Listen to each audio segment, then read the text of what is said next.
अस्सलाम वालेकुम दोस्तों। पाकिस्तान और जिम्बाब्वे के दरमियान पहले टी20 मैच के लिए पाकिस्तान क्रिकेट टीम की खतरनाक प्लेइंग 11 सामने आ चुकी है।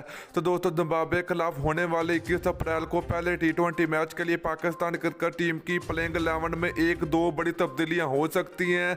नहीं तो पाकिस्तान क्रिकेट टीम की ये प्लेइंग 11 कन्फर्म है कि ये जिम्बाब्वे के खिलाफ पहले टी20 मैच के लिए मैदान में उतरेगी। तो आज की इस वीडियो में आप लोगों को पाकिस्तान क्रिकेट टीम की जिम्बाब्वे के खिलाफ पहले टी20 मैच के लिए पाकिस्तान क्रिकेट टीम की कन्फर्म प्लेइंग 11 आप लोगों को बताएंगे।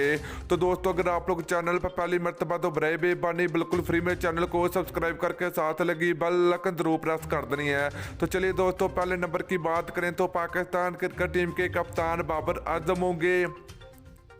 तो दोस्तों, यहीं पे दूसरे नंबर की बात करें तो पाकिस्तान क्रिकेट टीम के दूसरे खतरनाक ओपनर बैट्समैन शर्जील खान की वापसी होगी। तो दोस्तों, पहले टी20 मैच के लिए शर्जील खान को मौका मिलेगा। तीसरे नंबर की बात करें तो पाकिस्तान क्रिकेट टीम के हार्ड हिटर बल्लेबाज हैदर अली होंगे। तो दोस्तों, यहीं पर नंबर 4 की बात करें तो पाकिस्तान क्रिकेट टीम के प्रोफेसर मोहम्मद हफीज होंगे, जो कि बहुत ही ज़बरदस्त टी20 के प्लेयर हैं। तो ये भी पहले टी20 मैच के लिए हिस्सा होंगे पाकिस्तान टीम का।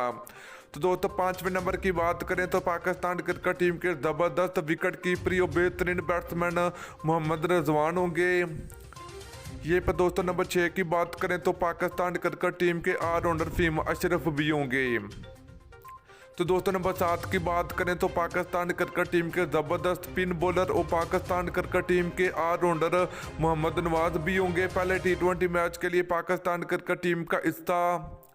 तो दोस्तों, नंबर 8 की बात करें तो पाकिस्तान क्रिकेट टीम के फास्ट बॉलर हसन अली होंगे। तो दोस्तों, नंबर 9 की बात करें तो पाकिस्तान क्रिकेट टीम के ज़बरदस्त फास्ट बॉलर आरस रऊफ भी होंगे जिम्बाब्वे के खिलाफ पहले टी20 मैच के लिए। तो दोस्तों, इसके अलावा अगर बात करें नंबर 10 की तो पाकिस्तान क्रिकेट टीम के खतरनाक फास्ट बॉलर और पाकिस्तान क्रिकेट टीम के स्पीड गनर शहीन फरीदी होंगे पहले टी20 मैच के लिए। तो दोस्तों, नंबर 11 की बात करें तो यहाँ फिर आसफ अली को मौका मिलेगा। तो यहाँ फिर पाकिस्तान क्रिकेट टीम के फास्ट बॉलर मोहम्मद सनैन को मौका मिलेगा। दोनों खिलाड़ियों में से किसी एक को पहले टी20 मैच के लिए मौका मिल सकता है। तो दोस्तों, आप लोग की क्या राय है कि पहले टी20 मैच के लिए आसफ अली को खिलाना चाहिए या फिर मोहम्मद सनैन को मौका देना चाहिए? तो आप लोगों ने जरूर बताना है।